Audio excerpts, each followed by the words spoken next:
চলো, সেদিনকে রবিবার ছিল আর বাজারে চলে এসেছি, এসে একটু মাংস নিলাম। আর মাংসটা নিয়ে বাড়ি চলে এসেছি। এসে মাংসটা ধুয়ে কাঁচা সর্ষের তেল, নুন, হলুদ মাখিয়ে রেখে দিয়েছিলাম।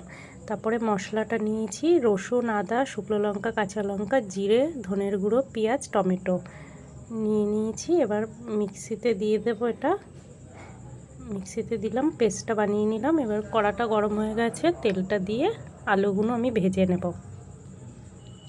আলুগুলো এক এক করে দিয়ে দিচ্ছি আমি।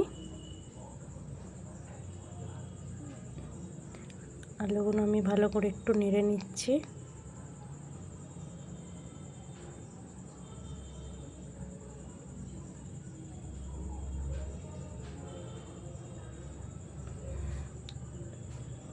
একটু ভালো করে নেড়ে দিচ্ছি আলুগুলো আমি।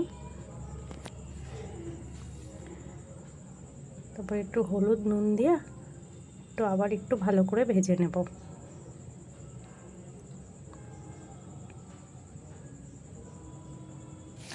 আলুগুলো দেখো ভাজা ভাজা হয়ে গেছে। আলুগুলো এবার আমি তুলে নেব।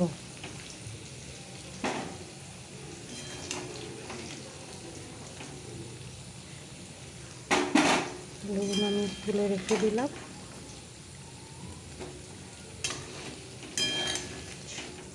এবার ওই তেলের মধ্যে আমি পেঁয়াজ কুচানোটা দিয়ে দেব।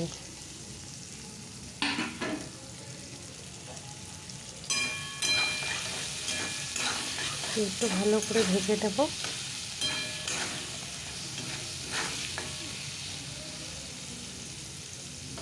দেখো পেঁয়াজটা লাল লাল হয়ে গেছে। এবার আমি মশলাটা দিয়ে দেব।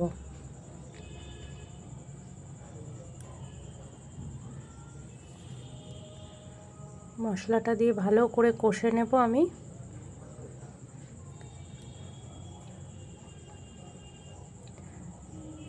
ভালো করে মশলাটা কষাচ্ছি। একটু নুন, হলুদ আর একটু হলুদও দিয়ে দিলাম। এবারে দিয়ে ভালো করে কষাবো। আর একটু চিনিও দিয়ে দেবো, যাতে সুন্দর কালারটা আসার জন্য চিনিটা দিই। অল্প চিনি দিতে লাগে, নাহলে কালারটা ভালো আসে না।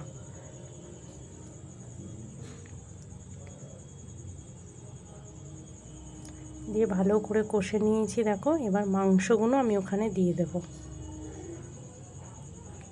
মাংসটা দিয়ে ভালো করে আবার কষিয়ে নেব।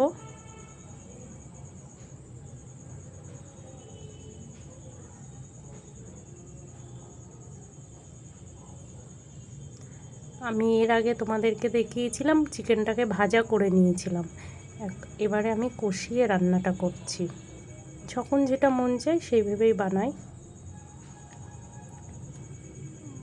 দেখো সুন্দর করে কষানো হয়ে গেছে, তেলটা ছেড়ে দিয়েছে আর কালারটাও সুন্দর এসছে। মাংসটা আমার ভালোভাবে কষানো হয়ে গেছে। এবার আমি আলুগুলো ওখানে দিয়ে দেবো।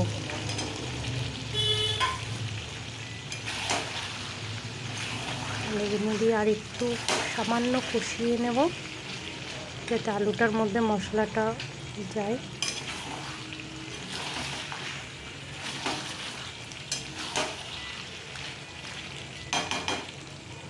দেখে সুন্দর কষানো হয়ে গেছে। এবার আমি গরম জল করে নিলাম, ওটা মাংসের মধ্যে দিয়ে দেব।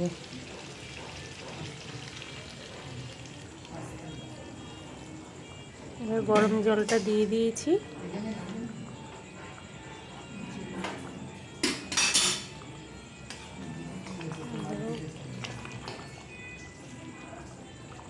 গরম জলটা দিয়েছি, গ্যাসটা কমিয়ে দেব।